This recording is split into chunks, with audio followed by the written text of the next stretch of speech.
자, 여러분 오늘은요 반올림 배울 거예요. 우리 반올림 여러분 음악 시간에 배웠겠지만 수학 시간에도 나온다는 사실. 반만 올리고 반은 버린다는 거예요. 우리 올림과 버림 모두 배웠으니까 어떤 기준에서 반올림을 하는지 알 수 있겠죠? 자, 어디부터 올리냐면 5부터 올립니다. 그죠?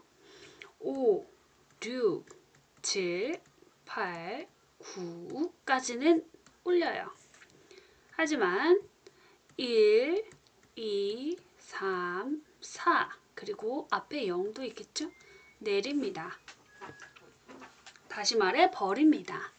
그러면 기준이 10의 자리, 100의 자리, 1000의 자리에 따라서 숫자가 어떻게 달라지는지 한번 봅시다.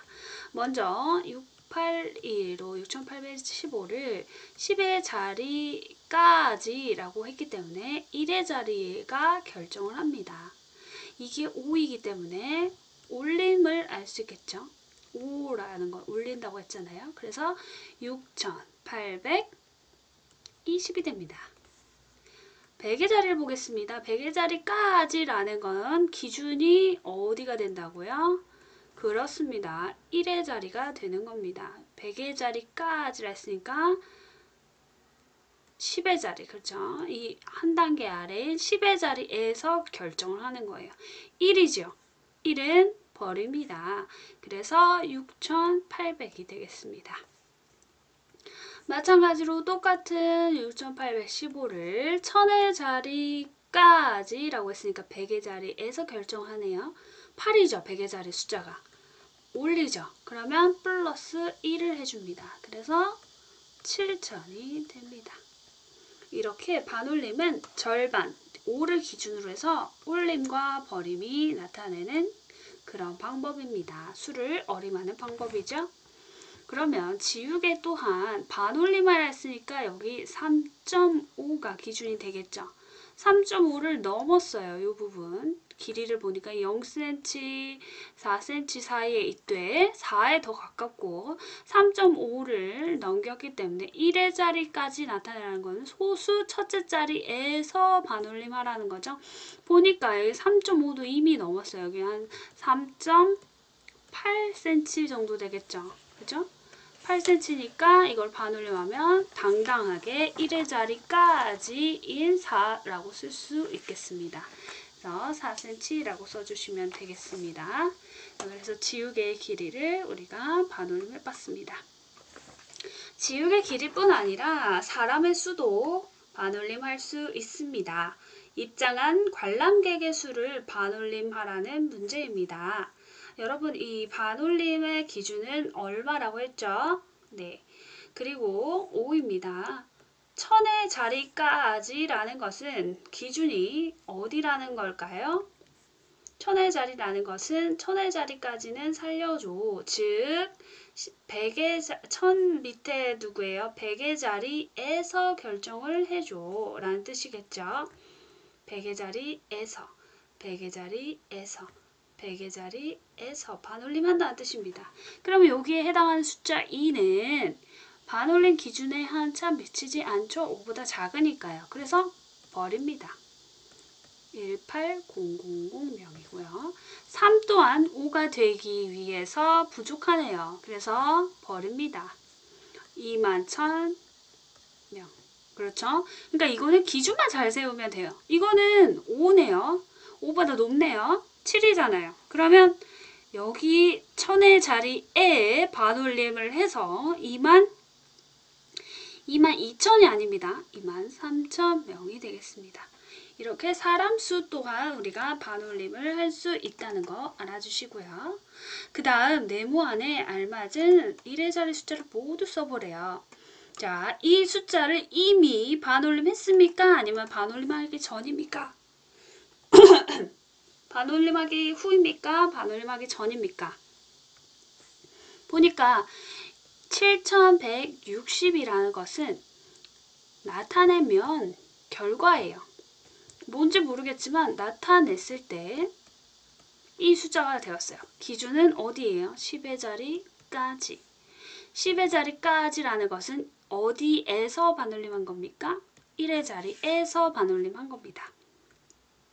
아하, 그렇다면 올림이 됐네요. 플러스 1이 돼서 올림이 됐다는 수는 이 수는 5 이상이라는 결과를 얻을 수가 있겠죠? 따라서 될 수 있는 숫자는 5, 6, 7, 8, 9의 5가지 숫자가 되겠습니다. 그 다음 5번 문제 보도록 하겠습니다. 수카드 4장을 한 번씩만 사용해서 가장 큰 4자릿수를 만들고 만든 4자릿수를 반올림해서 100의 자리까지 나타내래요. 그러니까 문제 조건이 요거 하나. 큰 4자릿수를 만들어라. 그리고 반올림해서 100의 자리까지 나타내라. 이 2가지 조건입니다.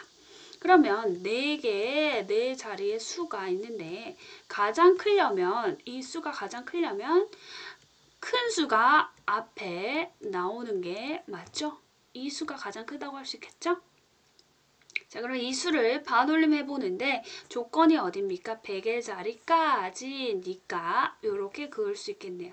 다시 말해서 10의 자리에서 반올림한다. 기준이 된 수는 누구겠어요? 10의 자리인 2가 되겠죠? 그런데 이 2는 5보다 아래이기 때문에 버리게 됩니다. 따라서 정답은 8400이라는 수가 되겠습니다. 그래서 이렇게 조건이 여러 개인 문제도 집중해서 잘 풀어주세요. 6번 문제입니다. 어떤 수를 반올림하여 10의 자리까지 나타내었습니다. 그랬더니 350이 됐네요. 자, 나타내었더니 350이 되었더라. 그러면 반올림하기 전에 있는 이 수의 범위는 얼마인가? 반올림하기 전의 수를 알아내야 돼요. 그런데 우리는 힌트를 통해서 10의 자리까지 라고 했을 때 요 1의 자리에 굉장히 많은 변동이 있었겠다. 그렇죠? 그렇다는 걸 알 수 있어요. 이 350이 되었다는 거는 여기를 기준으로 했을 때 5를 포함할까요? 345 포함할까요? 안 할까요? 양 옆에 5라는 숫자가 있을 겁니다. 345와 그리고 355라는 숫자가 있을 거예요. 이 숫자를 포함하느냐 안 하느냐에 따라서 이 숫자 사이에 있는 수들이 350으로 다 모이는 겁니다. 왜냐면 올라와서 350이 됐을 수도 있고 여기에서 올라와서 여기서 올려서 350이 되었을 수도 있고 아니면 반대로 내려서 355에 밑에 있는 수들이 내려서 350이 됐을 수도 있잖아요. 그죠? 그거는 모르는 거예요. 일단 가능한 수를 모두 다 표현하라 했으니까. 자, 그러면 묻겠습니다. 5 포함할까요? 안 할까요? 345. 포함합니다. 355는 포함할까요? 안 할까요? 포함 안 합니다. 왜? 반올림의 기준은 무엇이었습니까? 숫자 5예요. 5가 되어버리는 순간 이 350이 되어버리는 게 아니라 360으로 건너뛰어 버립니다. 이쪽으로 가버려요. 여기서부터는. 그래서 이 숫자는 포함 안 하는 이런 형태가 되겠습니다. 그래서 색칠을 345분에는 하고 355에는 하지 않는 이런 수직선을 그려주셔야 한다는 게 오늘 6번 문제였습니다. 그래서 오늘 선생님하고 17쪽까지 풀어보았어요. 모두 수고하셨습니다.